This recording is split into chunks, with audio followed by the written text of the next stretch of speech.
Mel Robbins, the famous businesswoman, says she has lack of training and lack of clarity. Let's find out. First of all, leaders bring the weather. Your energy is the weather at your company. If you're frustrated and stressed out, guess what the weather is in your company. Your job as a leader is to make sure that people understand the outcomes that define success and the outcomes that they're supposed to achieve every week. If somebody consistently does not do that, you either have a problem with skills or training. And in my experience, at least if I'm calling myself out, it's always in my lack of training and my lack of clarity, of communication, of what I expect. If you have clearly communicated to somebody what your expectations are for them to do a good job, then you've done your job as a boss, and now you got to let them do their job. And if they continue to screw up, let me give you feedback. If they continue to screw up, let me lay you off. Yeah, I think Mel Robbins is such a great communicator. And I think those two things are like probably the most make sense, because I see a lot of leaders actually don't necessarily have good communication skills to communicate clearly what is the expectations or the outcomes.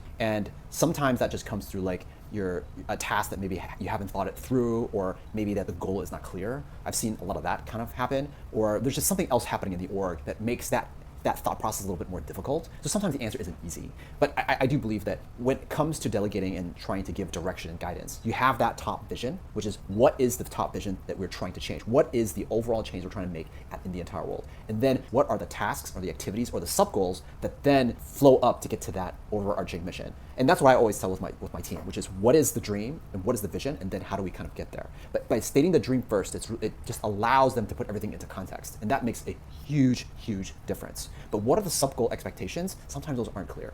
And when those are not clear, typically things break down and there's a misalignment in expectations and just things don't work out.